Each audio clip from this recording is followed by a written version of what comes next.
Hello दोस्तों, तो कैसे हैं आप सब। मुझे उम्मीद है कि आप अपनी परीक्षा की तैयारी में लगे हुए। तो आज दोस्तों हम बात करने वाले हैं क्लास 12 की हिंदी जो शॉर्ट क्वेश्चन के ऊपर हम डिस्कशन करेंगे, ठीक है।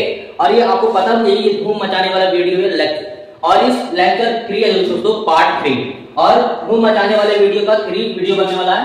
और ये जो हम लोग बात करें सिर्फ संपन्न सीरीज के बारे में ही बात कर रहे हैं, संपन्न सीरीज से आपको रिलेटेड है, ठीक है। तो देखिए पहले यहाँ पे हम लोग कितना क्वेश्चन बात करेंगे दोस्तों। हम लोग तो ऑलरेडी 2 वीडियो बना चुके हैं, 1 से 20 और 21 से 40। आज हम 41 से 60 के बारे में डिस्कशन करेंगे, ठीक है। तो देखिए बात क्या है, पहला क्वेश्चन भाई कि डायरी का लिखा जाना क्यों मुश्किल है। कहा जा रहा है इसमें कि आप डायरी किसे कहते हैं, तो दिन तारीख से जो क्रमबद्ध तरीके से लिखा जाता है उसे हम क्या कहते हैं, डायरी कहते हैं, जो अपने जीवन से रिलेटेड हो, ठीक है। तो लेकिन यहाँ पे डायरी लिखा जाना क्यों मुश्किल है, तो डायरी में उसके इसलिए डायरी लिखना क्योंकि किसी को शब्द याद पता होता है तो अर्थ नहीं पता है, अभी किसी को अर्थ पता है तो उसको शब्द कम पड़ जाता है। तो किसी में शब्द कम पड़ जाते हैं तो किसी में अर्थ कम पड़ जाते हैं, ठीक है। आई बात समझ में। हाँ, तो किसी में अर्थ ज्यादा हो जाता है तो किसी शब्द कम पड़ जाते हैं। बात समझ में आ गई दोस्तों, ठीक है। देखिए अगला जो है क्वेश्चन नंबर 42 में 42 की धरती का छंद से क्या अर्थ है। धरती का छंद से या छंद मतलब कुछ पल के लिए। तो देखिए यहाँ पर बताया गया कि जिस शब्द का अर्थ और शब्द दोनों आपस में संबंध रिलेशन बनाता है, जो सटीक उतरता है, उसके लिए हम लोग बोलते हैं धरती का छंद कहा जाता है, ठीक है। अर्थ कहा जाता है धरती का, ठीक है। अब अगला क्या है कि त्रिच किसका प्रतीक है। तो त्रिच जो है आपका एक भरोसा का प्रतीक है और रूढ़िवादी का प्रतीक है, तो आप बोल सकते हैं, ठीक है। त्रिच हम लोग चाहते हैं कि जब इसमें क्या आता है कि कवि के जो राइटर जो है ना, कवि के जो पिताजी को मतलब कि क्या आता है कि त्रिच काट लेता है विषैला प्राणी, जिसे उसे अंधविश्वास करता है, बोलते हैं कि इसे काटने से लोग मर थोड़ी जाता है, इसी की वजह से विश्वास या रूढ़िवादी होती है, ठीक है। आई बात समझ में। देखिए 44 नंबर में है कि जीवन में विद्रोह का क्या स्थान है। जीवन में विद्रोह का यह स्थान है कि कोई जाति प्रथा के लिए उसका विरोध करता है, विद्रोह करता है, तो कोई विकास के लिए विद्रोह करता है, सुख में करता है, दुख में करता है। लेकिन असली जो विद्रोह का स्थान है दोस्तों, जो सुख में जीवन के साथ अपना सटीक क्या करता है, विकसित करता है, उसको हम बोलते हैं क्या दोस्तों, कि जीवन का विद्रोह स्थान है, ठीक है। अगला सवाल है दोस्तों कि देखिए 45 में कि जहां भय है वहां मेघा नहीं हो सकती है। कहने का मतलब है भय का मतलब डर, और मेघा का वजह से आप अपनी असली हुनर को नहीं दिखा पाएंगे। आप अपना जो है ना सही किसी का असली हुनर नहीं दिखा पाएंगे। लेकिन आपको देखो जैसे आप सिंपल है कि हर किसी को दुनिया पर आज पूरा देखो कोई विश्व आज पूरा डरा हुआ है, काहे भाई, तो भय है। भय के अंदर कोई नेता बनने से डर है, क्योंकि नेता को भी डर लगता है कि कोई अपोजिट पार्टी ना मार दे हमें, ठीक है ना। किसी को पढ़ने है ना, किसी पढ़ाई लिखाई से भी डर है कि अगर मान लो कोई आप फॉर्म वर्क कर रहे हैं, आप नहीं करके जाएंगे तो आपको शिक्षा मारेगा, इससे भी डर है। तो है ना, पढ़ाने वाले को भी डर। तो हर किसी न किसी चीज से क्या होता है, डर। वही बताया गया कि जो इंसान जीवन अपनी जिंदगी में जो असली हुनर को प्रस्तुत नहीं करता है तो वहां पे मेघा नहीं होती है। भय जो है वो मेघा को छिपा देती है। सिंपल याद रखना है दोस्तों कि जहां भय है वहां मेघा नहीं हो सकती है, क्योंकि भय जो है मेघा को छिपा देती है, जो असली हुनर को अपना नहीं दिखा सकता कोई व्यक्ति, ठीक है। अगला क्या है 46 नंबर में कि जायसी के 2 रचनाओं का नाम लिखे। तो जायसी जी के 2 रचनाओं के नाम हम बताए दोस्तों, आप हमारे चैनल पर जाकर देखेंगे तो आपका टॉपिक बाय टॉपिक आपको छूटा हुआ है, ठीक है। तो यहाँ पे वैसे मैं बता देता हूँ कि जायसी जी के 2 रचनाओं का नाम चंपावत और अखरावट दोस्तो't, चंपावत और अखरावट। देखो यहाँ पे मैं लिख लेता हूँ, ठीक है, चंपावत अखरावट। तो ये 2 रचनाएं ऐसे लिख लीजिएगा, ठीक है। कितना शानदार है दोस्तों। अब अगला सवाल है कि 47 नंबर में कि कड़वक के कवि की सोच क्या है। तो कहते हैं कड़वक की कवि की सोच ऐसे, कोई भी जिंदगी अपने जीवन कुछ ऐसा कविता रचो कि जो मरने पर भी तुम्हारा जो कविता का जो राग जो है ना वो हमेशा अमर रहे, तुम्हारे चहल पल रहे। जैसे आप बोलते हैं ना कि जिसका अगर किसी को आज विश्व जो है ना, विश्व के लोग आदि लोग देखते हैं, उसके होलियों को देखते हैं, लेकिन अंदर गुण को नहीं देखते हैं। आप अपने अंदर को अपने मोटिवेट करो ऐसा, जिस तरीके से एक फूल को देखिएगा ना, आप जैसे एक आम को देख लीजिए, आम के ऊपर कलिकाएं जो कला छाया रहता है ना, तो आप समझ जाते सड़ा हुआ, लेकिन एक्चुअली में वही क्या है, मीठा है और वही अच्छा आम है, ठीक है ना। जिस पर पकता है वही मीठा लगता है। तो वही बात क्या है, तो उसका अंदर का हुनर को देखो। तो वही बात कहते हैं जयसी जी कि जैसे ये बताते हैं कि तो इनके की सोच जो है ना, अपने जीवन को ऐसा रचो जो मरते वक्त भी, मरते दम भी तुम्हारा जो जीवन की जो राह तुम जिसमें कल्पना की हो ना, वो हमेशा चहल पहल बने रहे। उसी तरीके से फूल को देखिएगा तो फूल जहां जाने के बाद भी उसका महक कम नहीं होता है।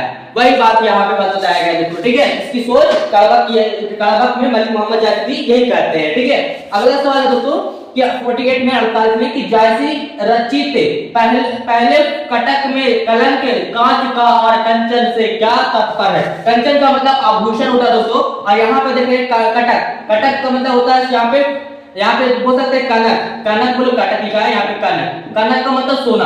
आप लोग कनक को अगर सोना को किसी चीज को आभूषण बनाने के लिए कंगन बनाते हैं तो आप उसे तपाते हैं, मतलब हीट करते हैं, गर्म करते हैं। बिना तापे हुए कोई चीज का आभूषण नहीं बनाया जा सकता है। जैसे आप अपने परीक्षा में अच्छे सफलता भी होंगे जब आपने मतलब कि कर्म जो है ना बहुत ही महान कठिन प्रश्न कठिन मतलब कि कर्म करेंगे तभी आप सफलता अच्छे नंबर से पास करेंगे। तो वही बात है कि अपने आप को मोटिव करने के लिए अपने आप को ज्यादातर क्या लगा, पूरा जी जान लगा दो और अच्छे मेहनत से करो ताकि आपका परिणाम भी क्या मिले, बेहतर मिले दोस्तों, ठीक है। आई बात समझ में। अगला सवाल है कि 49वां सवाल में है कि ब्रज भाषा के प्रारंभिक कवि कौन है। तो आपको बताना दोस्तों कि ब्रज भाषा के बारे में सूरदास को कहा गया है, सूरदास को, और दूसरा क्या कहा गया है, तुलसीदास को कहा गया, ठीक है।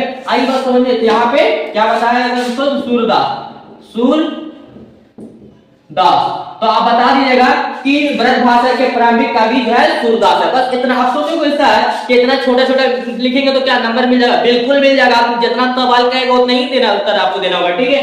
अगला सवाल है दोस्तों 50 में 50 में देखो, कहा जाता है कि तुलसी सीता से कैसी सहायता चाहते हैं। कहते हैं कि तुलसी जी है ना, तो सीता से कैसा मतलब कि कैसा सहायता चाहते हैं। तो बताते हैं तुलसी जी कि हमारे सारी मेरी जो बातों को है ना, सीता माँ जो है जो अपने राम तक, अपने पति परमेश्वर जो है राम तक पहुंचा दे। मतलब कि दुख में, सुख में, प्रेम में जो चीज है जो है ना, वो एक भगवान के दर्जे माने जाते हैं। यहाँ पर कि तुलसी जो कहते हैं कि सीता माँ जो अपने ना परमेश्वर मतलब अपने पति को है ना जा करके हमारे संदेश को जा करके पहुंचा दे, जो हमारी ये सूचनाएं हैं, ठीक है। आई बात समझ में। तो ये बात थी दोस्तों, और ये धूम मचाने के साथ था, ठीक है ना। तो ये 50 हुआ। अब आगे स्टेप में बात करते हैं, ओके दोस्तों। अब हम लोग बात करते हैं 51, हिंदी का श्रेष्ठतम महाकाव्य कौन सा है। तो रामचरितमानस दोस्तों। तो श्रेष्ठतम की बात किया जाए तो आपसे तो महाकाव्य के लिए तो आप बताएगा चरितमानस है दोस्तों, ठीक है। अगला सवाल है कि 52 में कि तुलसी ने अम्ब कहकर किसको संबोधित किया और क्यों।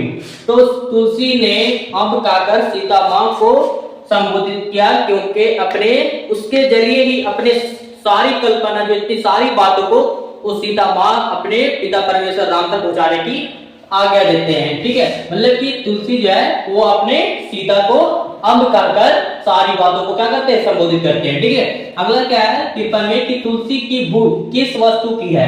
तो तुलसी की भूख जो है वो एक्चुअल जो है वो प्रेम की भूख है ना, सुख की दुख है, और सुख की और धन्यवाद की क्या है, भूख है। किनकी, तो ये तुलसी की। किससे, तो की प्रेरणा किससे करते हैं, तो राम से करते हैं, ठीक है ना। आई बस समझ से देखिए। अगला है 54 में कि तुलसी अपनी बात सीधी, देखो यहाँ सीधी राम से ना कहकर से है ना कहकर से तो क्यों कहलवाना चाहते हैं। मतलब सीता से, देखिए यहाँ पे सीता हो दोस्तों, ठीक है। आज उसमें सीता से क्यों कहलवाना चाहते हैं, कहते हैं कि तुलसी जो है अपनी सारी बातों को तुलसी से कहते हैं, क्योंकि तुलसी जो है ना वो सीता से कहते हैं, क्योंकि सीता क्या उसके पति परमेश्वर कौन है, तो श्री राम है। तो उसी राम से क्या कहते हैं, अपनी सारी बातों को प्रेरणा मतलब पहुंचाने की सारी बात तुलसी को सीता से कहते हैं, ताकि वो पति है खुद तो समझ सकते हैं, ठीक। आई बात समझ में देखो। अगला है 55 में कि नाभादास दास ने छापे में कबीर की किन किन विशेषताओं का उल्लेख किया है। यहाँ तो नाभादास दास ने छापे में कबीर की विशेषताएं जो है वो जो किसी भी बुराइयां वगैरह नहीं बल्कि सुख और जीवन ऐसा जो प्रस्तुत किया है, जो अच्छी बातों को प्रस्तुत किया। कबीर कहते हैं कि वो अपने किसी जात पात को नहीं देखते थे, बल्कि वो सच्चाई को देखते थे। चाहे वो किसी भी धर्म, कोई अमीर हो कोई गरीब वगैरह नहीं, बल्कि वो सच है, वो सच के भक्ति थे, सच्चाई के भक्ति थे, मतलब सच को मानने वाले कबीरदास है ना।